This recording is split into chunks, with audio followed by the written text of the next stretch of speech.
Hay muchas formas de contar la historia de un partido, ¿verdad? Hoy vamos a hacer algo un poco distinto. Vamos a explorar la del PSOE desde dos ángulos que la verdad casi nunca se miran a la vez. Por un lado, los grandes titulares de corrupción que todos conocemos, y por otro, la letra pequeña, casi invisible, de una auditoría oficial. ¿Qué nos cuenta cada una de estas historias? Vamos a verlo. Fijaos en esta frase sacada de uno de los informes que hemos analizado. Es que es potentísima. No habla de un error puntual. No, habla de una trayectoria institucional salpicada. Esto ya nos dice que tenemos que mirar más allá de casos aislados y preguntarnos si hay algo más, una especie de patrón a lo largo del tiempo. Bueno, y para entender todo esto, como casi siempre hay que echar la vista atrás, vamos a empezar por esos casos que han dejado una marca, una huella imborrable, tanto en la memoria colectiva como en la imagen pública del partido. A ver, esta línea de tiempo es bastante clara, ¿no? No estamos hablando de algo que pasó una vez y ya está. Vemos que los grandes escándalos han ido apareciendo en décadas diferentes. Vamos a ver de qué iba cada uno de estos tres grandes hitos. Empezamos fuerte. El caso Gal, probablemente uno de los episodios más oscuros y turbios de nuestra democracia.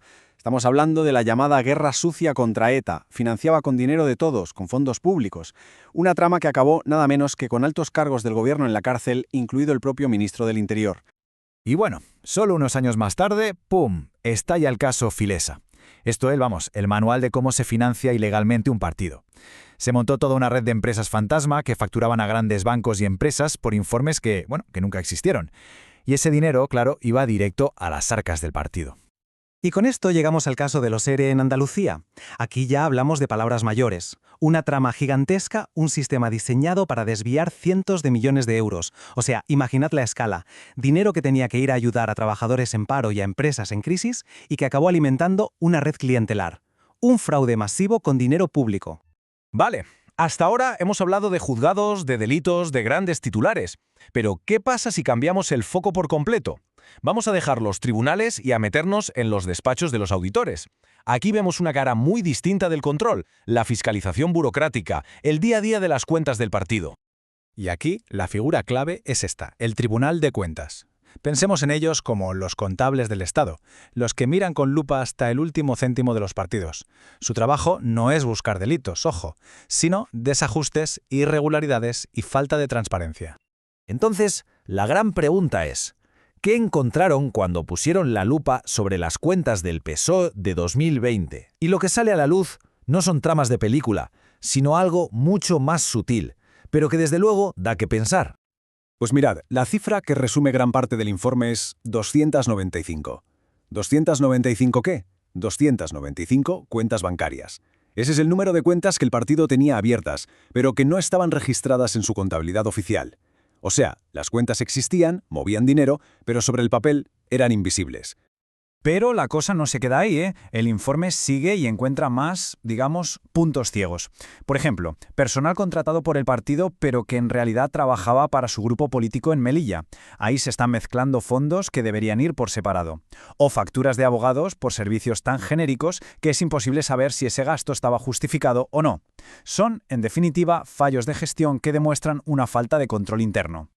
Y sí, sé que todo esto puede sonar muy técnico, muy de contables, pero es que entender por qué se hacen estas auditorías es fundamental para saber cómo de sana está una democracia. Al final del día, el objetivo de todo esto es bastante sencillo. Asegurarse de que el dinero que reciben los partidos, sea público o privado, se gestiona como toca.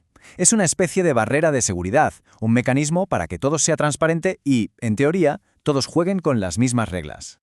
Vale, pues ahora que tenemos las dos piezas del puzzle, vamos a juntarlas. Por un lado, los grandes casos de corrupción. Y por otro, estas irregularidades administrativas. ¿Cómo se comparan? Este cuadro lo deja bastante claro. A un lado tenemos los delitos con mayúsculas, financiación ilegal, desvío de fondos, cosas que acaban en un juzgado y con condenas. Y al otro, algo más gris, más sutil. Cuentas bancarias que no se declaran, falta de controles internos. Puede que no sea un delito penal como tal, pero es, sin duda, la grieta por la que se puede colar la corrupción. Y todo esto nos deja con una pregunta final, ¿no? ¿Qué es lo que de verdad daña la confianza en la política? ¿Son los grandes escándalos los que llenan telediarios? ¿O es más bien esa sensación constante, alimentada por informes como este, de que las cosas no se hacen bien, de que falta rigor en el día a día? Quizás el peligro no está solo en el gran robo, sino en todas las pequeñas puertas que se dejan sin cerrar. Una reflexión complicada, desde luego.